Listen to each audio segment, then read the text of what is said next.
প্রিয় দর্শক, আসসালামু আলাইকুম এবং একই সাথে সাজ্জাদ কাদেরের প্রীতি এবং শুভেচ্ছা নিন।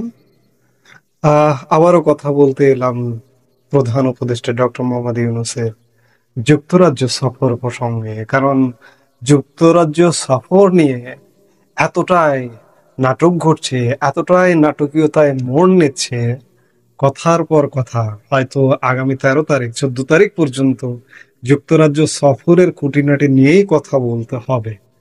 বিতর্ক পিছু ছাড়ছে না ডক্টর ইউনূসের যুক্তরাজ্য সফর, এতটাই বিতর্ক। আপনারা জানেন যে কিংস ফাউন্ডেশনের হারমোনি অ্যাওয়ার্ড নিতে 4 দিনের সফরে যুক্তরাজ্যে অবস্থান করছেন এই মুহূর্তে বাংলাদেশের প্রধান উপদেষ্টা ডক্টর মোহাম্মদ ইউনূস। সফরের আগে সরকারের তরফ থেকে বলা হয়েছিল যে 4 দিনের সরকারি, আবারও বলছি, সরকারি সফরে যুক্তরাজ্যে যাচ্ছেন প্রধান উপদেষ্টা ডক্টর মোহাম্মদ ইউনূস। সফরকালে তিনি বাকিংহাম প্যালেসে যুক্তরাজ্যের রাজা তৃতীয় চার্লসের সঙ্গে দেখা করবেন এবং এই সময় প্রধান উপদেষ্টা রাজা চার্লসের হাত থেকে কিংস চার্লস হারমোনি অ্যাওয়ার্ড নেবেন। কিন্তু অত্যন্ত পরিতাপের বিষয়, অত্যন্ত দুঃখের বিষয় যে এই সফরটি সরকারি সফর ছিল না। আমি গতকালকে থেকে আজকে পর্যন্ত বেশ কয়েকটি ভিডিওতে কথা বলেছি। আপনারা গতকালকে ডক্টর ইউনূসের যুক্তরাজ্যে প্রবেশ, হিথ্রো বিমানবন্দরে ল্যান্ড করবার পর যুক্তরাজ্যের প্রবেশ পথটা দেখলেন, তার ছবি দেখলেন। আমি গতকালকের ভিডিওতে ছবিও দেখিয়েছি যে এটি সরকারি সফর নয়, এটি দ্বিপাক্ষিক সফর নয়, এটি প্রধান উপদেষ্টা ডক্টর মোহাম্মদ ইউনূসের আনন্দ ভ্রমণ বলতে পারেন কিংবা ব্যক্তিগত সফর বলতে পারেন। কিন্তু এই সফরের পুরো ব্যয়ভার বহন করতে হচ্ছে আপনার আমার মতো বাংলাদেশের জনগণকে। আরেকটি বিষয়, যে অ্যাওয়ার্ডটি তিনি নিতে গেছেন, আজকে আমরা যে মুহূর্তে কথা বলছি, আজকে 11 তারিখ বিকেলবেলা কথা বলছি, আগামীকাল 12 তারিখে এই কিংস চার্লস হারমোনি অ্যাওয়ার্ড পুরস্কারটি দেওয়া হবে। যে 25 জন মনোনীত হয়েছে, যে 25 জনের নাম কিংস ফাউন্ডেশনের ওয়েবসাইটে প্রকাশ করা হয়েছে তাদেরকে, কিন্তু ডক্টর ইউনূসের নাম নেই। আপনারা কয়েকদিন ধরেই জানছেন, কয়েকদিন ধরেই বিষয়টি আলোচনায়। আজকে পর্যন্ত ডক্টর ইউনূসের তরফ থেকে কিংস ফাউন্ডেশনের সঙ্গে লবিং চলছে যে পুরস্কারটি যেন দয়া করে ডক্টর মোহাম্মদ ইউনূসকে দেওয়া হয়। কিন্তু আসলে আদৌ পুরস্কার পাবেন কিনা সে ব্যাপারে যথেষ্ট সন্দেহের অবকাশ আছে। এবং এই সফরটি শুরুর আগে বলা হয়েছিল যে যুক্তরাজ্যের প্রধানমন্ত্রী স্যার কিয়ার স্টারমারের সাথে ডক্টর ইউনূসের সাক্ষাৎ হবে, কিন্তু সাক্ষাৎ যে একদম অনিশ্চিত এটি এক প্রকার নিশ্চিত। আমি আজকেই দিনের আর এক ভিডিওতে এটি নিয়ে বলেছি, আবারও বলছি যে প্রেস সচিব শফিকুল আলম গতকাল সংবাদ সম্মেলনে বলেছিলেন যে যুক্তরাজ্যের প্রধানমন্ত্রী এই মুহূর্তে কানাডায় সফরে আছেন এবং কানাডা থেকে ফিরলে তার সাথে সাক্ষাৎ হবার এবং তার সময় হলে সম্ভাবনা আছে। প্রেস সচিব শফিকুল আলম কি এই সময়ের আধুনিক মানুষ? আমি তো সন্দেহ প্রকাশ করছি। কানাডায় যদি সফরে থাকেন, প্রধানমন্ত্রী কিয়ার স্টারমার কি কারণে সফরে থাকবেন? তার তো সফর সূচি সম্পর্কে, একটি দেশে যাচ্ছেন, চাপাবাজি করছেন বা চাপাবাজি করবেন, প্রধানমন্ত্রীর সফর সূচি সম্পর্কে তো জানা দরকার। প্রধানমন্ত্রী কিয়ার স্টারমার এখন পর্যন্ত এবং প্রধান উপদেষ্টা ডক্টর মোহাম্মদ ইউনূস যুক্তরাজ্য সফরকালীন পর্যন্ত 13 তারিখ পর্যন্তই প্রধানমন্ত্রী কিয়ার স্টারমার যুক্তরাজ্যে অবস্থান করবেন। আর কানাডায় তিনি যাবেন, আমি আগের ভিডিওতে বলেছি 14 তারিখে যাবেন। কানাডা থেকে তো ফেরবার কোনো সম্ভাবনা এই মুহূর্তে নেই। যদি শফিকুল আলমের কথা আমরা ধরেও নিই, প্রধানমন্ত্রী কিয়ার স্টারমার তো কানাডায় যাবেন একটা বিশেষ ইভেন্টকে কেন্দ্র করে, G7 এর সম্মেলনকে কেন্দ্র করে, এবং G7 এর সম্মেলন 15 থেকে 17 জুন। কাজেই প্রধানমন্ত্রী কিয়ার স্টারমার যুক্তরাজ্য ছাড়েননি, যুক্তরাজ্যে আছেন। তিনি যাবেন 15 থেকে 17 জুনকে টার্গেট করে কানাডায়। কিয়ার স্টারমারের সাথে সাক্ষাৎটি অনিশ্চিত এবং এখন পর্যন্ত প্রধান উপদেষ্টা ডক্টর মোহাম্মদ ইউনূসের সফর সূচি যেটি জানা গেছে, যুক্তরাজ্য সরকারের কোনো ব্যক্তিত্বের সাথে, কোনো কর্তৃপক্ষের সাথে এই মুহূর্তে পর্যন্ত তার শিডিউলে সফরসূচিতে কোনো সাক্ষাৎ নেই। মাথায় রাখতে হবে, যুক্তরাজ্য সরকারটি এই মুহূর্তে কার সরকার? কোন দলের সরকার? লেবার পার্টির সরকার। কোন দলের প্রধানমন্ত্রী স্যার কিয়ার স্টারমার? লেবার পার্টির প্রধানমন্ত্রী স্যার কিয়ার স্টারমার। এবং স্যার কিয়ার স্টারমারের দল লেবার পার্টির একজন প্রভাবশালী সদস্যকে টিউলিপ সিদ্দিক। নামটা শুনতে শোনা যায় বাংলা, এই বাংলাদেশের সাথে সংযোগ আছে টিউলিপ সিদ্দিকের। বঙ্গবন্ধু শেখ মুজিবুর রহমানের নাতনি, কিন্তু যুক্তরাজ্যের লেবার পার্টির একজন অত্যন্ত প্রভাবশালী ব্যক্তিত্ব টিউলিপ সিদ্দিকী।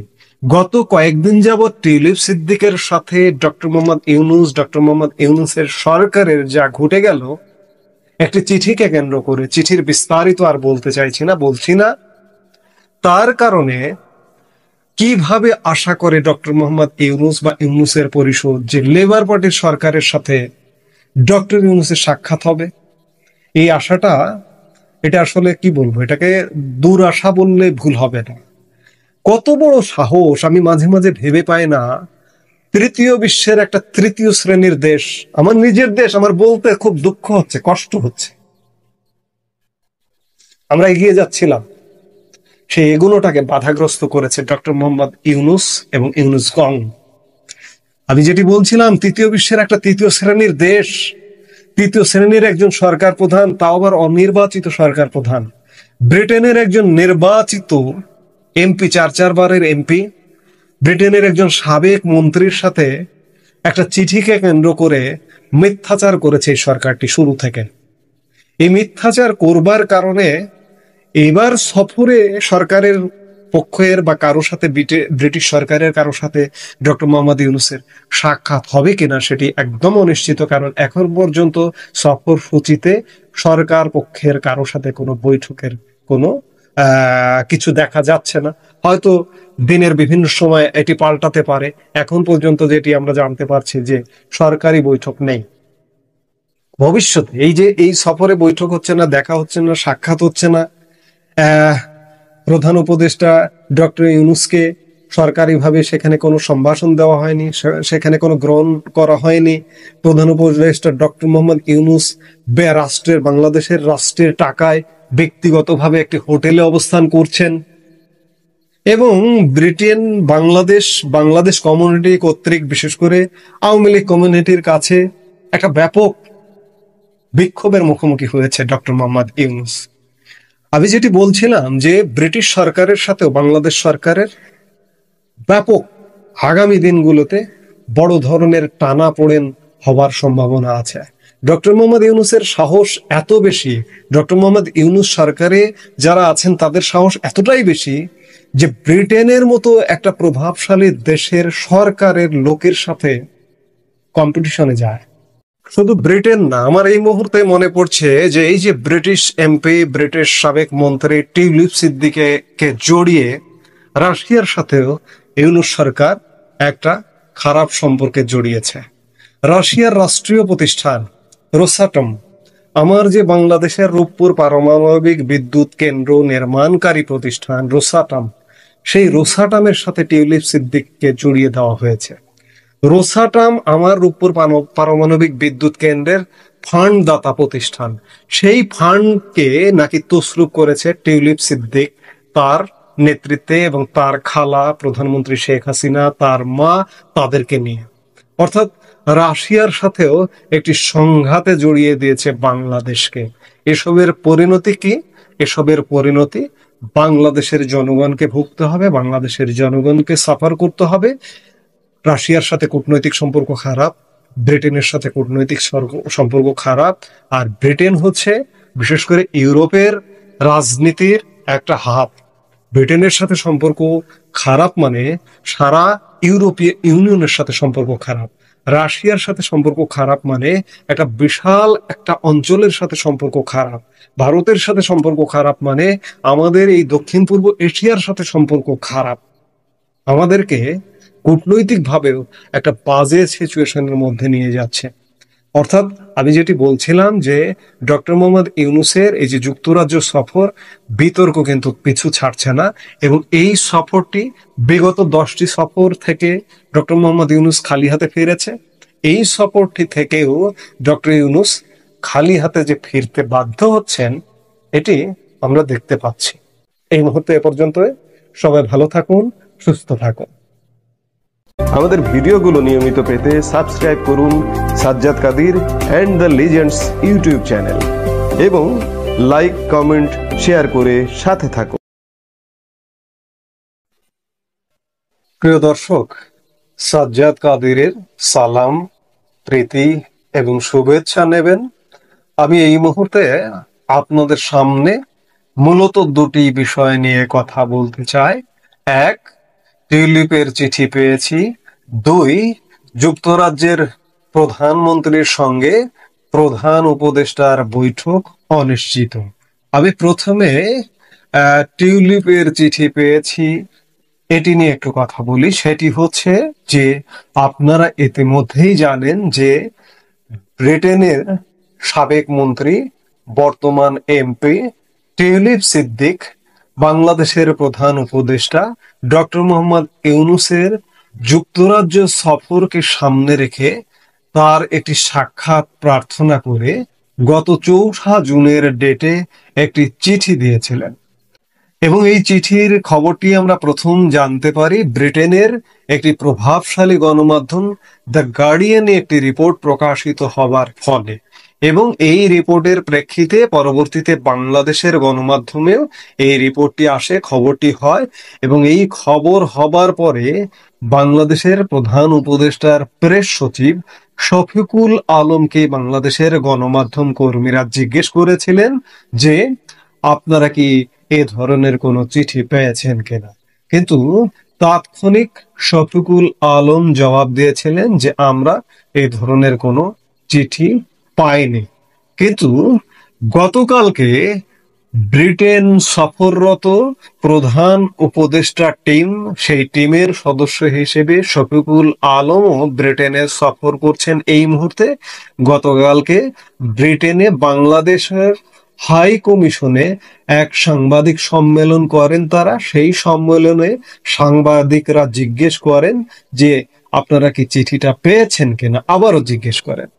তখন প্রেস সচিব শফিকুল আলম বলেন টিউলিপের চিঠি পেয়েছি। টিউলিপের চিঠি কি আপনারা দেশে থাকতে পাননি, কিংবা ব্রিটেনে গিয়ে স্বীকার করছেন যে চিঠিটি পেয়েছেন? যেটি হোক, অস্বীকার করছেন, আবার স্বীকার করছেন, এটি বাংলাদেশের জন্য ভালো কিছু বয়ে আনছে না।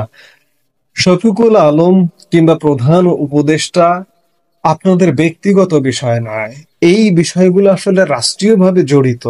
আমি এর আগের ভিডিওতেও বলেছি যে টিউলিপ সিদ্দিককে যদি বর্তমান সরকার বা প্রধান উপদেষ্টা ডক্টর মোহাম্মদ ইউনূসের সরকার, ডক্টর মোহাম্মদ ইউনূস টিউলিপ সিদ্দিককে যদি বাংলাদেশের সাথে কোনো যোগসূত্রের সম্পর্কে সম্পর্কিত মনে করেন, তাহলে ভুল হবে। হ্যাঁ, টিউলিপ সিদ্দিকের শিকড় হয়তো বাংলাদেশে, তার নানা বাংলাদেশের জাতির পিতা বঙ্গবন্ধু শেখ মুজিবুর রহমান, তার খালা প্রধানমন্ত্রী শেখ হাসিনা, তার মা শেখ রেহানা হতে পারে, কিন্তু টিউলিপ সিদ্দিকের জন্ম বাংলাদেশে নয়, টিউলিপ সিদ্দিকের বেড়ে ওঠা বাংলাদেশে নয়, টিউলিপ সিদ্দিকের ক্যারিয়ার বাংলাদেশে নয়। এই চিঠিটিতেও টিউলিপ সিদ্দিক লিখেছেন যে আমি যুক্তরাজ্যে জন্মগ্রহণ করেছি, যুক্তরাজ্যের একজন রাজনীতিবিদ। সেই বিচারে টিউলিপ সিদ্দিককে যুক্তরাজ্যের একজন নাগরিক, একজন রাজনীতিবিদ হিসেবে কাউন্ট করাটি যথাযথ ছিল। এই কাউন্ট না করাটি বাংলাদেশের জন্য কূটনৈতিকভাবে ক্ষতির কারণ হতে পারে। চিঠির কথা আপনারা স্বীকার করলেন, কিন্তু অনেক ঘুরিয়ে ফিরিয়ে। এখন আসুন যে গতকালকের সাংবাদিক সম্মেলনে ব্রিটিশ প্রধানমন্ত্রী স্যার কিয়ার স্টারমারের সাথে বাংলাদেশের প্রধান উপদেষ্টার বৈঠকের একটা অনিশ্চয়তার খবর জানা গেছে। প্রধান উপদেষ্টার প্রেস সচিব শফিকুল আলম বলেছেন যুক্তরাজ্যের প্রধানমন্ত্রী স্যার কিয়ার স্টারমার বর্তমানে কানাডা সফরে আছেন, এই জন্য প্রধান উপদেষ্টা ডক্টর মোহাম্মদ ইউনূসের সঙ্গে বৈঠকের কোনো সূচি এখনো ঠিক হয়নি। আমার প্রশ্ন যে যুক্তরাজ্যকে, যুক্তরাজ্য একটা পৃথিবীর প্রভাবশালী কয়েকটি দেশের মধ্যে একটি দেশ। সেই প্রভাবশালী কয়েকটি দেশের একটি দেশের প্রধানমন্ত্রীর সাথে বৈঠক সূচি নির্ধারণ না করে আপনারা ইউকেতে চলে গেছেন। বাংলাদেশ থেকে এটি নির্ধারণ করেননি, অথচ বাংলাদেশে অবস্থানকালে আপনারা বলেছেন যে যুক্তরাজ্যের প্রধানমন্ত্রীর সাথে বৈঠক হবার সম্ভাবনা আছে। আবার শফিকুল আলম বলছেন যে একজন ব্রিটিশ এমপির বরাত দিয়ে বলছেন যে যুক্তরাজ্যের প্রধানমন্ত্রী স্যার কেয়ার স্টারমার এই মুহূর্তে যুক্তরাজ্যে অবস্থান করছেন না, তিনি কানাডা সফর করছেন। কিন্তু যেটি জানা গেছে যে যুক্তরাজ্যের প্রধানমন্ত্রী স্যার কিয়ার স্টারমার এই মুহূর্তে তিনি যুক্তরাজ্যে আছেন এবং প্রধান উপদেষ্টা ডক্টর মোহাম্মদ ইউনূস যুক্তরাজ্যে থাকবেন 13 তারিখ পর্যন্ত। এবং 13 তারিখ পর্যন্ত তো থাকবেনই Sir Keir Starmer. Sir Keir Starmer Canada যাবেন, তবে তিনি কবে যাবেন? 14 জুন, আগামী 15 থেকে 17 জুন G7 বা গ্রুপ অফ 7 এর একটি সম্মেলন আছে কানাডায়। এবছর কানাডা এটির আয়োজক, সেই সম্মেলনে যোগদান করবেন এবং 14 জুন কানাডার প্রধানমন্ত্রীর সাথে ব্রিটিশ প্রধানমন্ত্রীর একটি বৈঠকের সূচি রয়েছে। শফিকুল আলম কি আসলে জানেন না যে যুক্তরাজ্যের প্রধানমন্ত্রী যুক্তরাজ্যেই অবস্থান করছেন? কিংবা জেনে থাকলে তিনি কি মিথ্যাচার করলেন? আজকের যুগে, আজকের পৃথিবীতে মিথ্যাচার করবার কি সুযোগ আছে? বাংলাদেশের মানুষকে কি ধোঁকা দেবার সুযোগ আছে? এগুলো করে আসলে যেটি হচ্ছে, এই যে বর্তমান অন্তর্বর্তীকালীন সরকার, এই সরকারটির উপর বাংলাদেশের মানুষের যে বিপুল আশা আকাঙ্ক্ষা ছিল, সেই আশা আকাঙ্ক্ষার জায়গায় একদম নিরাশ করে দিল। এবং একই সাথে ডক্টর মোহাম্মদ ইউনূস নিঃসন্দেহে বাংলাদেশের তো বটেই, পৃথিবীর একজন কীর্তিমান মানুষ। আমরা তাকে সম্মানের জায়গায়, শ্রদ্ধার জায়গায় রাখতে চাই। বাংলাদেশের সর্বোচ্চ বেসামরিক সম্মাননা স্বাধীনতা পুরস্কার তো পেয়েছেন সেই বহু আগে, 1987 সালে সেই সময় বাংলাদেশের সর্বোচ্চ পুরস্কার পেয়েছেন। শুধু বাংলাদেশ নয়, পৃথিবীর সর্বোচ্চ পুরস্কার নোবেল পুরস্কার পেয়েছেন। নোবেল পুরস্কার কজন পায়? বাংলাদেশের একমাত্র বাংলাদেশী ডক্টর মোহাম্মদ ইউনূস। আগামী কত বছর পর কোনো বাঙালি নোবেল পুরস্কার পাবে সেই নিশ্চয়তাও নেই। সেই জায়গায় ডক্টর মোহাম্মদ ইউনূস কিন্তু আমাদের একটি সম্মানের জায়গায় আছেন বা ছিলেন। কিন্তু এই যে নানা রকম, বিশেষ করে ডক্টর মোহাম্মদ ইউনূস রাষ্ট্র ক্ষমতা এসে যে অসম্মানের কর্মকাণ্ডগুলো করছেন, বিগত 10 মাসে বাংলাদেশকে কেমন শাসন দিয়েছেন সেটি বাংলাদেশের মানুষ বুঝতে পারছে। এবং ডক্টর মোহাম্মদ ইউনূস নানা কর্মকাণ্ডের কারণে হালকা হয়ে যাচ্ছেন। এই যে যুক্তরাজ্য সফরটিকে কেন্দ্র করেও এটি ডক্টর মোহাম্মদ ইউনূসের আসলে একটা ব্যক্তিগত সফর, রাষ্ট্রীয় কোষাগারের টাকায় ব্যক্তিগত সফরটাকে রাষ্ট্রীয় সফর বলা হচ্ছে, দ্বিপাক্ষিক সফর বলা হচ্ছে। গতকালকে ডক্টর মোহাম্মদ ইউনূস যুক্তরাজ্যে পৌঁছানো পর্যন্ত, আজকে পর্যন্ত আমরা এটিকে কোনোভাবে দ্বিপাক্ষিক সফরের কাঠামোতে ফেলতে পারছি না। আসলে যা নয় তা বলে, বা আমি যেটি নয় সেটি বলে আসলে হালকা হয়ে যায়। এটি ডক্টর মোহাম্মদ ইউনূসের বোঝা উচিত। ডক্টর মোহাম্মদ ইউনূসের সাথে যারা কাজ করেন, কিংবা ডক্টর মোহাম্মদ ইউনূসের প্রেস সচিব শফিকুল আলমও নানাভাবে ডক্টর মোহাম্মদ ইউনূসকে হালকা করছেন। কেন? আমরা সবাই তো বাংলাদেশের মানুষ, বাংলাদেশের নাগরিক। আমরা চাই যে বাংলাদেশটা গৌরবের সাথে মাথা উঁচু করে দাঁড়াক, কিন্তু আমাদের মাথা প্রতিনিয়ত হেট করা হচ্ছে কেন? এগুলো আসলে নজিরবিহীন।